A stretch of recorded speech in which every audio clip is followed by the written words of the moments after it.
My husband and his buddies staged a prank for my birthday, blindfolded me, dumped me at an abandoned gas station and left laughing. I never went home. When they filed a missing person report, I was already sailing to Europe. 3 years later, they saw me on a billionaire's yacht, as his wife. I found the email 3 days before my 35th birthday. My fingers froze over the keyboard as I stared at our shared home office computer screen, a cold wave washing over me. Emmett had forgotten to log out of his account, something he never did.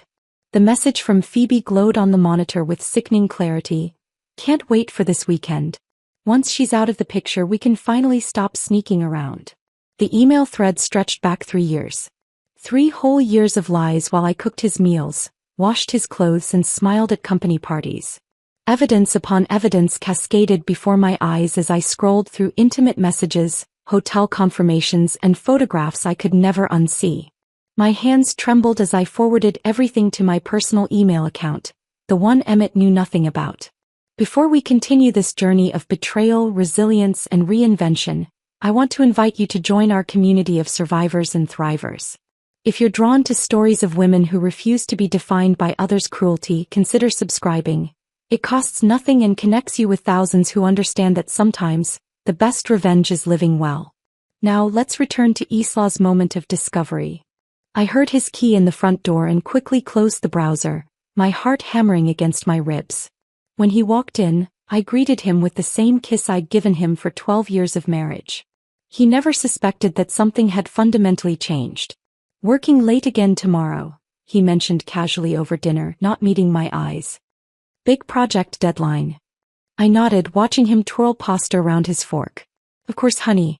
I understand. The lie slipped from his lips as easily as air. I wondered how many big project deadlines had been nights in Phoebe's bed. That night, I lay beside him, staring at the ceiling, my mind racing with questions. When had I become so invisible? What had I done to deserve this betrayal? The questions dissolved into a singular clarity. I deserved better. The next day brought an answer I hadn't expected. I'd left work early, feeling sick to my stomach from stress and sleeplessness. Our house sat at the end of a quiet suburban cul-de-sac, the kind where everyone had perfectly trimmed hedges and 2-car garages. I pulled into our neighbor's empty driveway instead of ours when I spotted Emmett's car parked out front, hours before he should have been home. I approached our house from the side entrance, hearing voices from the back patio. Emmett's laugh rang out, followed by others. Crouching beneath the dining room window, I peered over the sill. 4 people lounged around our patio table, drinking the expensive bourbon I'd given Emmett for Christmas. Emmett, Phoebe, and his 2 oldest friends, Finn and Luca. Islaw, Luca's wife, wasn't present. Probably at home, just as clueless as I had been until yesterday. So it's settled then, Finn was saying, his voice slightly slurred. The birthday surprise. You sure this isn't too harsh? Luca asked, though his concerned tone was undermined by his smirk. Emmett shook his head. It's the perfect setup. We blindfold her, drive her around for an hour, and leave her at that old abandoned gas station out on Route 16. By the time she finds her way back, she'll get the message. The message that you're done playing house with your boring wife? Phoebe smirked, sliding her hand onto Emmett's thigh. My stomach clenched as Emmett leaned over to kiss her, right there in our backyard on the patio furniture I had picked out. She's been so clingy lately, Emmett sighed. Always asking questions, wanting to know where I've been. This will shake her up enough that when I tell her I want a divorce, she won't fight it. Phoebe's face lit up. And then we can finally stop hiding. To getting rid of the problem wife, Finn raised his glass, and they all clinked in agreement, laughing at my expense. I sank down beneath the window, my back against the siding, heart pounding in my ears. They weren't just planning to humiliate me, they were plotting to break me. A prank designed to make me more pliable for the divorce Emmett wanted. That night, when Emmett came to bed smelling of bourbon and lies, I had already made my decision. Morning light filtered through our bedroom curtains as I stared at my open suitcase, hidden in the back of my closet. For 2 days, I'd been quietly gathering essentials. Important documents, photographs of my parents, the jewelry my grandmother had left me. Things I couldn't bear to leave behind. I'd withdrawn our emergency cash from the joint account in small amounts, careful not to raise suspicions. $5,000 that would have to last until I figured out my next move. My hands shook slightly as I zipped up the suitcase and pushed it back into its hiding place. When I walked into the kitchen, I found Emmett making coffee, whistling tunelessly. "Morning, sunshine," he said, his smile not reaching his eyes. "Excited about your birthday tomorrow?" I forced my lips into a smile. "Very. Any hints about what you've planned?" His chuckle sent chills down my spine. "Now that would ruin the surprise, wouldn't it?" I nodded, accepting the coffee mug he handed me. "I suppose it would." Throughout the day, I moved through our house like a ghost, touching things I would never see again. The porcelain vase we'd bought on our honeymoon. The throw blanket my mother had knitted before cancer took her. I said silent goodbyes to each item, knowing I was leaving nearly everything behind. I made Emmett's favorite dinner that night, pot roast with roasted potatoes and carrots. He praised the meal, completely oblivious to the storm brewing inside me. After dinner, I asked innocently about his friends. "Will Finn and Luca be joining us for whatever you have planned tomorrow?" "Might be," he replied noncommittally. "Why do you ask?" I shrugged. "Just curious. It's been a while since we've all hung out." Later, I made a phone call from the bathroom with the shower running, arranging for an Uber to pick me up at the gas station on Route 16 at approximately noon the next day. The driver seemed confused by the location but agreed when I offered extra payment. That night, I lay awake beside my husband of 12 years, memorizing the ceiling patterns and listening to his even breathing. The man I had loved, built a life with, dedicated my youth to, planning to humiliate and discard me. Tears slipped silently down my temples, soaking into my pillow. Dawn broke on my 35th birthday, and I rose early to make breakfast. Pancakes with strawberries and whipped cream, Emmett's favorite. He came downstairs looking pleased with himself. "Happy birthday, babe," he said, kissing my cheek. "I've got something special planned for today." "I can't wait," I replied, my voice steadier than I expected. At 11, the doorbell rang. Finn and Luca stood on our porch, grinning widely. Phoebe wasn't with them, too obvious even for their crude plan.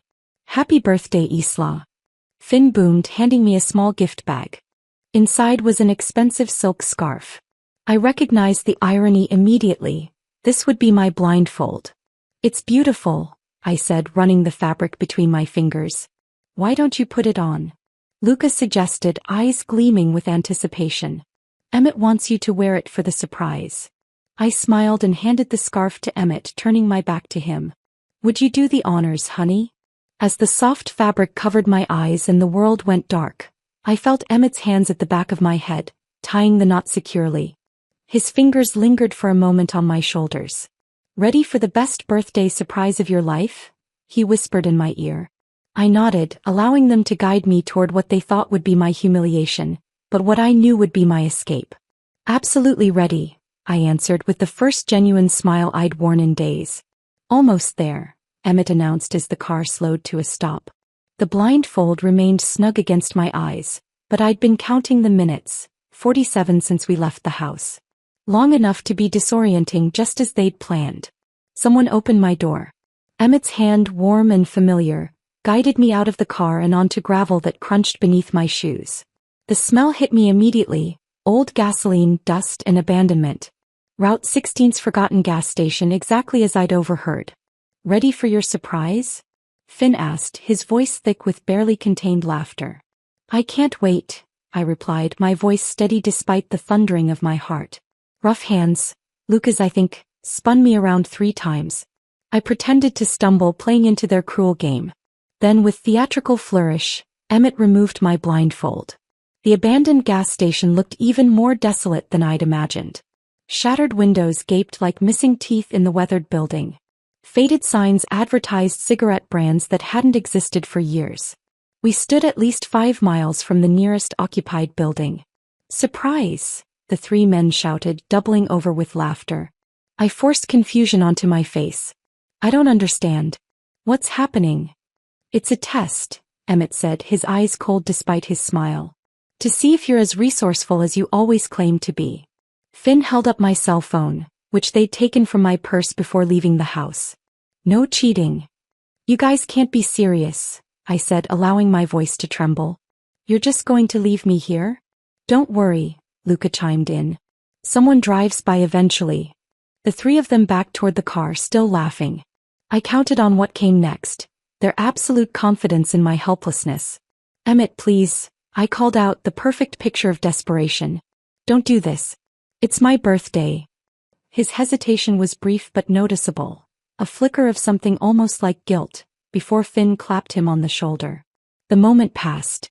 "Find your way home, Isla," Emmett called. "We'll see you, whenever." The car doors slammed. The engine roared to life. Dust billowed around me as they pulled away, their laughter fading with distance. I waited until their car disappeared over the horizon before allowing my face to relax. Then I checked my watch. 11:47 a.m. My Uber would arrive in 13 minutes. I walked to the back of the abandoned building where I'd be hidden from the road. There I removed my right boot and extracted the roll of emergency cash I'd stashed there, $800 that would help fund my escape.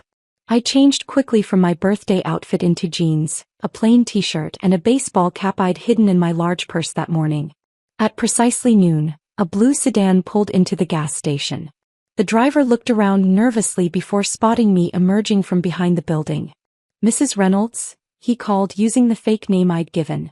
"That's me," I replied with a wave. "Thanks for coming all the way out here." "No problem," he said, though his furrowed brow suggested otherwise. "Where to now?" "Marston Pawn downtown." The driver nodded and we pulled away from the gas station, away from the life I was leaving behind. Mr. Marston was in his 70s, with arthritic hands and kind eyes that had seen every form of desperation. His shop smelled of old wood and metal polish. "What can I do for you today, miss?" he asked as I approached the counter. I removed my grandmother's pearl necklace, my diamond engagement ring, my wedding band, and the emerald earrings Emmett had given me for our 10th anniversary. I placed them all on the glass counter. "I need to know what these are worth," I said, my voice remarkably steady. Mr. Marston studied me over his half-moon glasses, seeing more than I wanted him to. Quietly he began examining each piece. "This is fine jewelry," he commented, holding my engagement ring to the light. "Family heirlooms?" "Some of them," I admitted. He nodded, asking no further questions. After careful examination he named a figure that was fair. More than fair, actually. "I can offer you $7,000 for the lot," he said. "Though I suspect they mean more to you than money." I swallowed hard. Not anymore. Something in my expression must have spoken volumes. Mr. Marston disappeared into his back room and returned with something unexpected. A small handgun. "I don't normally do this," he said quietly, "but a woman traveling alone should have protection." He pushed it gently across the counter. "It's registered and legal. Consider it a discount on the jewelry." I stared at the weapon, then back at him.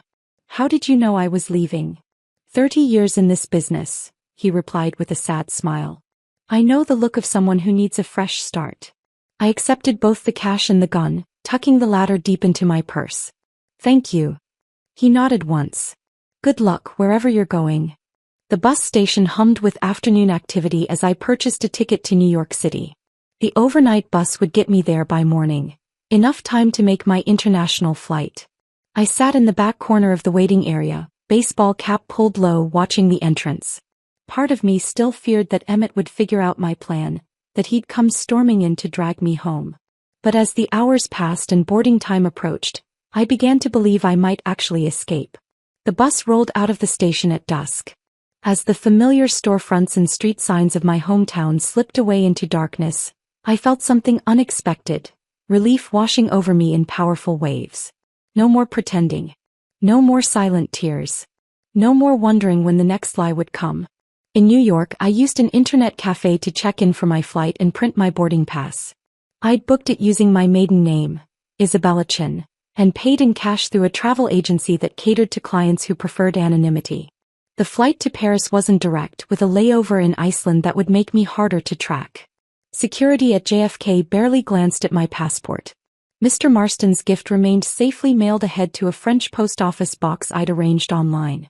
Within hours I was airborne, watching America disappear beneath clouds and distance. The Parisian hostel was in Montmartre, shabby but clean, with a shared bathroom and a narrow bed that squeaked with every movement. I sat on its edge that first night, listening to the unfamiliar sounds of the city filtering through the thin window. French conversations drifted up from the street below. Someone was playing an accordion in the distance. The smell of fresh bread from the bakery downstairs permeated everything. I'd done it. I'd actually escaped. My hands trembled as I opened the burner phone I'd purchased at the airport. No calls. No texts. In America, Emmett was probably just returning home, expecting to find me there, humiliated, defeated, and ready to accept whatever crumbs of a life he deigned to offer me. That I was here. An ocean away. Free. Terror gripped me suddenly. What had I done? I had no job, no real plan, limited funds, and barely spoke the language.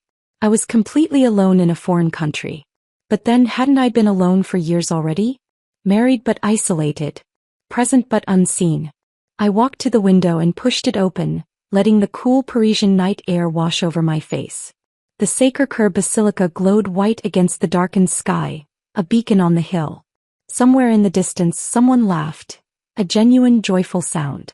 For the first time in years, I allowed myself to imagine a future shaped by my own hands. The thought was terrifying. It was exhilarating. It was mine. Morning light filtered through the thin curtains of my hostel room, illuminating the dust particles dancing in the air. I'd been in Paris for 2 weeks and my resources were dwindling faster than anticipated. The romantic notion of escaping to France had met the harsh reality of being a foreigner with limited language skills and no employment history. That morning, I walked into the third employment agency I'd visited that week. My resume was sparse, deliberately so. I couldn't risk Emmett tracking me down if he ever decided to search for me. Isabella Chin, the receptionist called, mangling my maiden name with a French accent. The interviewer, Madame Rousseau, was a stern woman with impeccable posture and silver-streaked hair pulled into a tight bun. She glanced at my paperwork with pursed lips.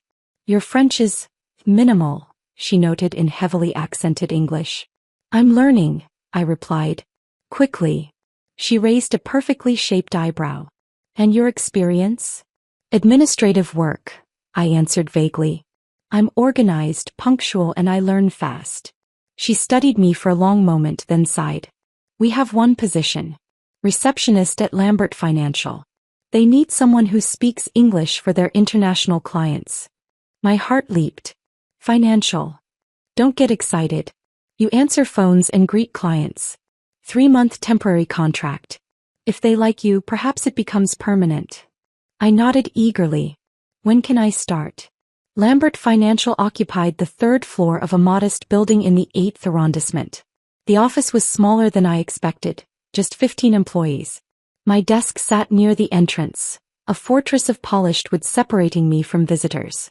"Bonjour, Lambert Financial," I practiced each morning before the office opened, trying to perfect my accent. "Comment puis-je vous aider?" My immediate supervisor, Giselle, was initially cold toward me, another American taking a job a French person could have filled. But she thawed slightly when she saw my determination to learn. "Your pronunciation," she said one afternoon, wincing as I mangled a client's name over the phone. After I hung up, she added, "Let me help you." At lunch, while others went to nearby cafes, Giselle began teaching me proper French, correcting my grammar and pronunciation between bites of her sandwich. In return, I stayed late to help her with English reports. By night, I attended free language exchange meetups at a local bookstore. There, surrounded by expatriates and locals, I practiced conversation and gradually built a small social circle, careful never to reveal too much about my past. My tiny studio apartment, rented with the last of my pawn shop money, became my sanctuary. Each night I wrote down new French words I'd learned, repeating them until they felt natural on my tongue. The language became my armor, each new phrase a brick in the wall between my past and present. 3 months into my contract, I noticed something odd while sorting mail. An invoice from a major client had been duplicated, and Lambert Financial had paid it twice, an error of nearly €40,000. I hesitated, unsure if it was my place to point it out. But the duplicated invoice number gnawed at me. "Excuse me," I said, knocking softly on the door of Philippe Lambert's office, the company's founder and CEO. "I noticed something in the accounts that might be important." He looked up, surprised to see the receptionist in his doorway. When I explained the double payment, his expression shifted from annoyance to interest. The next day, Lambert Financial recovered the duplicate payment and I received something unexpected. A promotion to administrative assistant. "You have good eyes," Philippe told me. "We need that." My new role gave me access to financial reports, client portfolios, and investment strategies. The language of finance came back to me easily. Numbers had always made sense in a way people sometimes didn't. While filing reports and organizing data, I absorbed everything I could about European markets. 6 months into my new life, I had established a routine. Work during the day, French lessons, or quiet study in the evenings. On weekends, I explored Paris alone, finding comfort in anonymity. Occasionally, late at night, I would wake from nightmares where Emmett found me, dragging me back to a life of humiliation. I'd bolt upright, heart racing, before remembering the ocean between us. One rainy Tuesday, I prepared the conference room for a client meeting. As I arranged water glasses and notepads, Philippe entered with Giselle and 2 senior advisors. "Isabella, could you bring the Mercer portfolio when you have a moment?" Philippe asked. I nodded and retrieved the file. As I placed it on the table, I noticed the investment strategy they had outlined. Something about it triggered an alarm in my mind. "Will that be all?" I asked, turning to leave. "Yes, thank you," Philippe replied. I hesitated at the door, my hand on the knob. The error was glaring to me. They were recommending significant investment into a sector that, based on reports I'd been filing for weeks, showed clear signs of instability. "Pardon," I said, turning back. But I couldn't help noticing the telecom investment strategy. The room fell silent.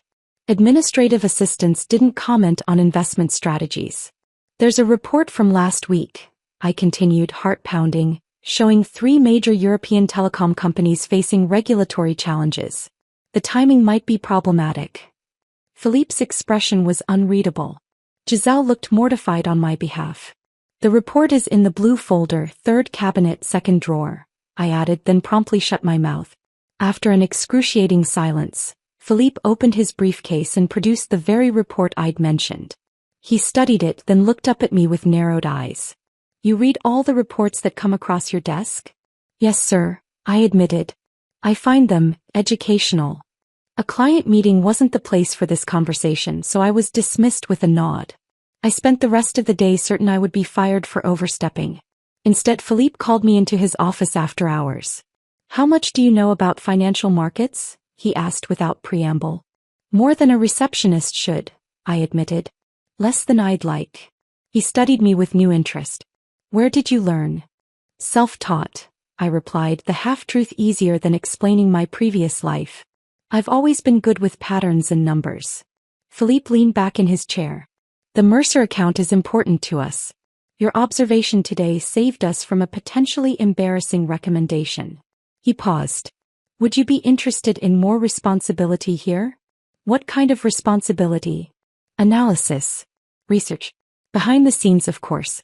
Your French isn't ready for client-facing roles yet." I felt something I hadn't experienced in months. A flicker of genuine ambition. Not just survival but purpose. "I would like that very much," I replied. That night, as I walked home along the Seine, the lights of Paris reflected in the water like stars. For the first time since arriving, I didn't feel like I was merely hiding. Isabella Chin, the woman I was becoming, had just taken her first real step forward.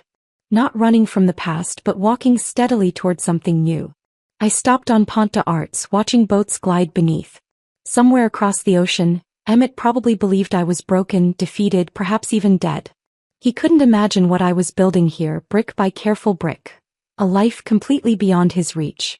6 months into my new role as a financial analyst at Lambert Financial, Philippe called me into his office. A man I didn't recognize sat across from his desk, tall with salt and pepper hair, wearing a perfectly tailored navy suit that spoke of wealth without shouting it. "Isabella, this is Mr. Tanner Reed," Philippe said, using the name I now answered to without hesitation. "He's the CEO of Atlantic Meridian Shipping. Mr. Reed, this is Isabella Chin, the analyst I mentioned." Tanner Reed stood to shake my hand. His grip was firm, his blue eyes assessing me with open curiosity. "Mr. Lambert tells me you have an unusual talent for spotting market trends," he said, his American accent immediately recognizable. "Something about seeing patterns others miss." I smiled politely. "I just pay attention to details." "Isabella will organize your portfolio review," Philippe explained. "Atlantic Meridian is expanding its European operations, and they need our expertise on local investment opportunities. I nodded, accepting the assignment with professional detachment. It was the largest account I'd been given access to, a sign of Philippe's growing trust. As I turned to leave, Tanner Reed spoke again. "Mr. Lambert mentioned you're American as well?" I tensed slightly. "Originally, yes. But Paris is home now." Something in my tone must have discouraged further questions. He simply nodded and returned to his conversation with Philippe. Atlantic Meridian's portfolio was massive. A sprawling network of shipping operations, property investments, and stock holdings. I spent weeks organizing the data, creating comprehensive analyses of their current positions and potential vulnerabilities. Tanner Reed returned to our offices frequently during this period. Sometimes he worked directly with me, asking pointed questions about European markets that revealed a sharp business mind beneath his reserved exterior. "You've flagged our Mediterranean port investments as high risk," he noted during one session, tapping the report I'd prepared. "Most analysts consider that region stable." "Most analysts aren't looking at the labor unrest in key ports," I replied. 3 major strikes in 8 months, with another likely before year's end. Combined with increasing fuel regulations that take effect next quarter, your operational costs there will jump at least 17%. He studied me with newfound interest. "And your recommendation?" "Strengthen your Northern European holdings instead. Less immediate profit potential, but significantly more stable for the next 3 years. Particularly the Norwegian routes." 2 weeks later, the Mediterranean ports erupted in the largest shipping strike in 15 years. Atlantic Meridian, having shifted resources based partly on my analysis, weathered the crisis while competitors floundered. The following day, Tanner Reed arrived at our office with an unusual request. "I'd like to borrow Ms. Chin for a special project," he told Philippe. "A consulting arrangement between our companies, with her as the primary liaison." Philippe looked conflicted, pleased at the prestigious connection but reluctant to lose my services. "It would be a substantial contract," Tanner added, naming a figure that made Philippe's eyebrows rise. And so began my work with Atlantic Meridian. First 1 day a week, then 2, eventually becoming my primary focus. Tanner's Paris apartment served as our workspace. A stunning pied terre with views of the Eiffel Tower.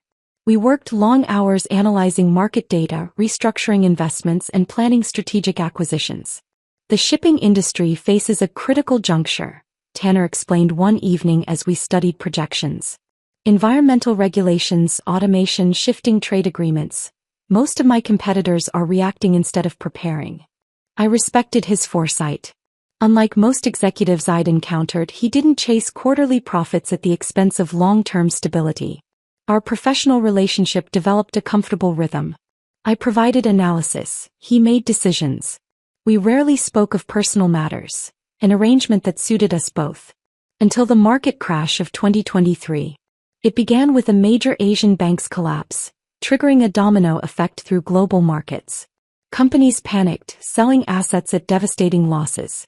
"Everyone's liquidating," Tanner said during an emergency call, his voice tight with stress. "The board wants to follow suit." "Don't," I replied immediately. "This is exactly when you should be acquiring, not selling. Isabella, we could lose everything. Or emerge twice as strong." I pushed forward a contingency analysis I'd prepared months earlier. "These shipping companies will be available at a fraction of their value. Their routes complement yours perfectly." The silence stretched between us. I'd overstepped. An analyst telling a CEO how to run his billion-dollar company during a global crisis. "If you're wrong," he finally said, "we both lose our careers." "I'm not wrong." 3 days later, while competitors frantically sold assets, Atlantic Meridian began a careful acquisition strategy. Within 6 months, they had doubled their fleet size at minimal cost. When markets eventually stabilized, the company's value had tripled. Financial journals called it strategic genius. Only Tanner and I knew the truth. That a woman who had once been abandoned at a gas station had orchestrated one of the most successful corporate expansions in recent history.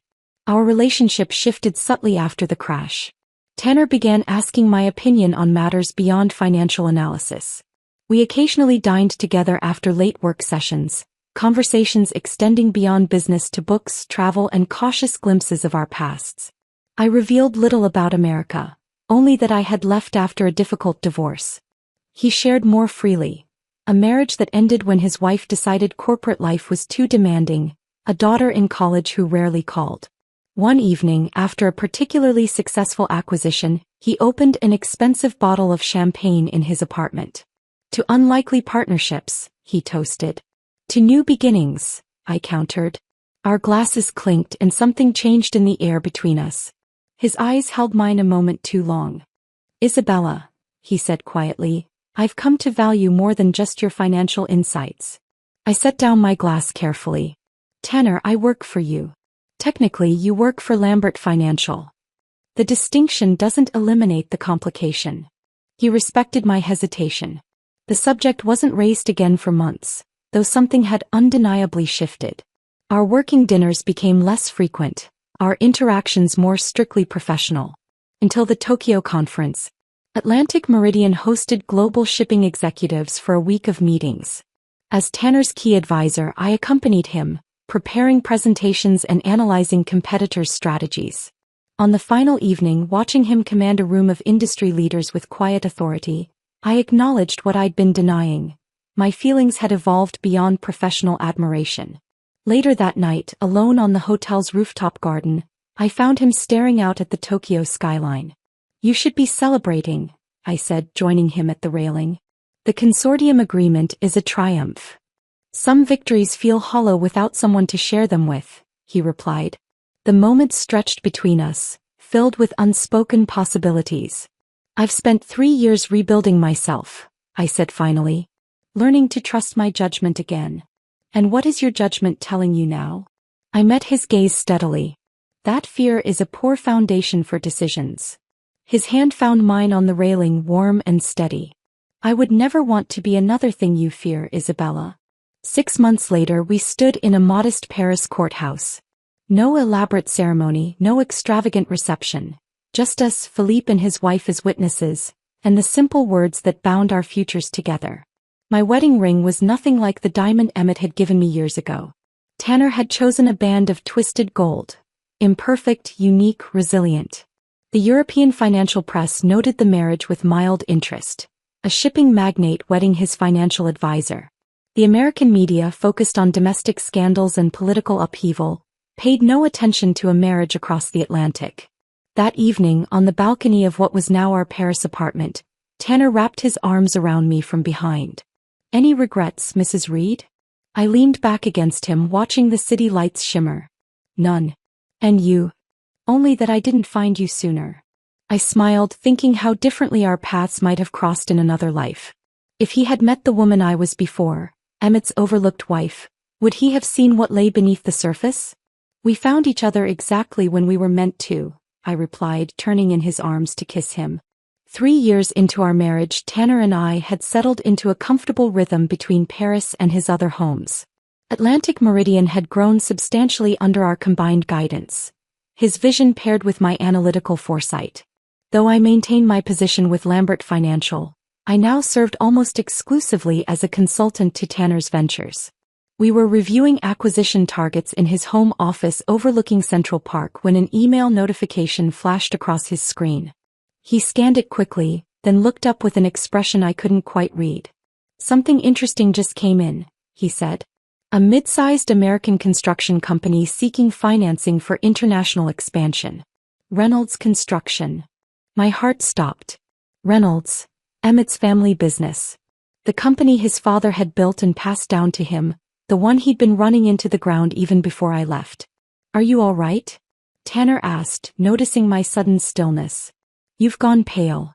I nodded mechanically, trying to collect myself. Reynolds Construction, I repeated. Where are they based? Midwest. Started as residential but expanded to commercial about 5 years ago. They've hit some financial troubles but claim to have promising overseas contracts if they can secure funding. He studied me carefully. Isabella, what is it? We had a policy of honesty between us. A foundation built after both experiencing marriages constructed on lies. Still, I had never told him the complete truth about my past. Reynolds was my married name, I said finally. Emmett Reynolds was my ex-husband. Tanner's eyebrows rose slightly. the only indication of his surprise. The husband you left after the incident you mentioned? I had given him only the barest outline. A cruel prank, an abandoned gas station, my decision to leave America behind. Yes. I took a deep breath. I haven't seen or spoken to him since that day. Tanner watched me silently, waiting for me to continue. What does the email say exactly? I asked. He turned his screen so I could read it. The message was from an intermediary broker seeking investment partners for Reynolds Construction's expansion. According to the brief, the company had overextended on several projects and needed significant capital to avoid bankruptcy. It's odd, Tanner mused. The broker claims they have contracts in Europe, but nothing specific.